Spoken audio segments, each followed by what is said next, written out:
हमारे साथी जो है वो चिंतित उतने ही हैं जितने हमारे विपक्ष के साथी।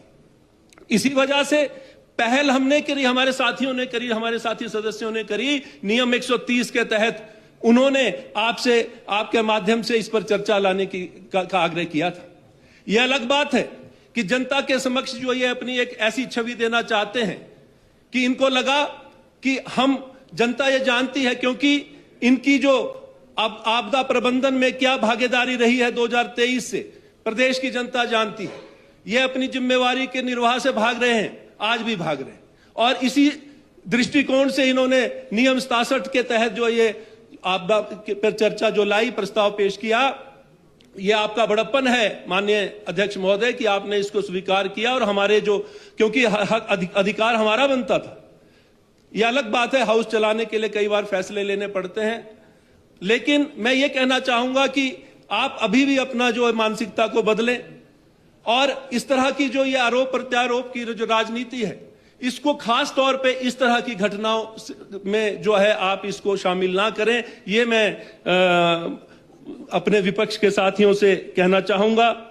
और जहां जलवायु परिवर्तन जो है मुख्य आपदा का कारण है, तापमान में वृद्धि और अत्यधिक जो निर्माण और जो शहरीकरण जो हो रहा है, ये भी अपने आप में, जो आजकल जो जिस तरह से मशीनों का जो उपयोग हो रहा है, ये भी अपने आप में एक चिंता का विषय है। मेरा ये सुझाव रहेगा कि ये जो बीते दिनों के जो ये त्रासदी है, इसको देखते हुए भविष्य के लिए हमें एकजुट होकर सोचना पड़ेगा। हमें जगहें चिन्हित करके और वहां पर उसका जो सॉइल टेस्टिंग करके नए जो टाउनशिप को जो डेवलप करने के लिए मैं समझता हूं कि जगह का जो है चयन करना पड़ेगा। और बहुत से मेरी जानकारी में आया कि निर्माण, बहुत सा निर्माण जो है मंडी जिला में, माने नेता प्रतिपक्ष उनके विधानसभा क्षेत्र में जहां आपदा से बहुत लोग प्रभावित हुए, वहां निर्माण कार्य जो हुआ वो नालों में, खड्डों के नजदीक जो है वो सुरक्षा को ध्यान में ना रखते हुए किया गया। और एक जानकारी मेरे पास जो आई कि लगभग 20 या 22 घराट थे उस क्षेत्र में। उस क्षेत्र को जो है घराट बंद करवा के उसको एक्वायर किया गया उस लैंड को, और वहां पर जो है वो ऑफिस खोले गए बख्शियाड़ के पास, ऐसी भी मुझे जानकारी मिली है। एक हेलीपोर्ट का जो माने नेता प्रतिपक्ष के जो विधानसभा क्षेत्र में निर्माण किया गया, वो हेलीपोर्ट मुझे नहीं मालूम वो कौन यूज करता है, उसका कोई पर्यटन की दृष्टि से कोई उसका महत्व है कि नहीं है, लेकिन उस हेलीपोर्ट को बनाने के लिए 4 जगह से उसको लिंक किया गया, 4 सड़कें, और पता नहीं कितने पेड़ कटे। और आज देखा जब ये त्रासदी आई तो कितनी लकड़ी जो बहकर आई, ये मैं अपने आप में एक चिंता का विषय। इन बातों को जो है हमें ध्यान में रखना होगा।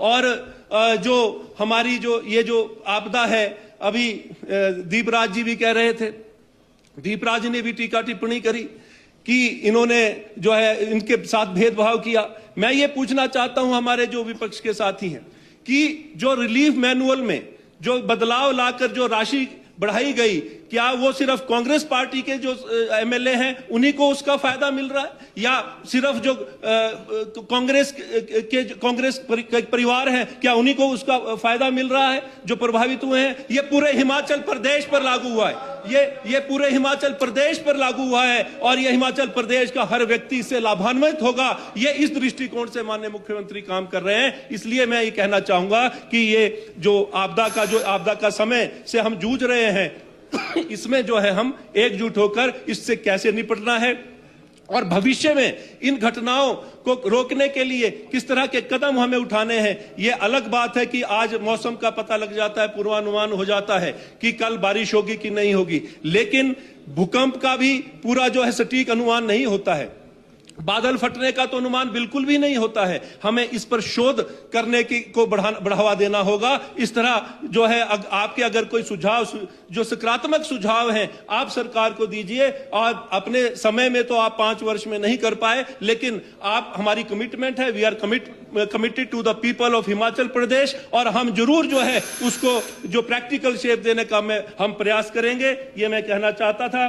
और बाकी मैं ये भी कहना चाहूंगा कि हिमाचल प्रदेश जहां पर एक ऐसा प्रदेश जिसकी आर्थिकी जो है वो पर्यटन और बागवानी और कृषि पर निर्भर करती है, और ऐसे प्रदेश में जब इस तरह की घटनाएं होती है तो पर्यटक भी जो है 10 बार सोच के आता है। इसका नुकसान, आर्थिक नुकसान जो है प्रदेश को सोचना पड़ता है।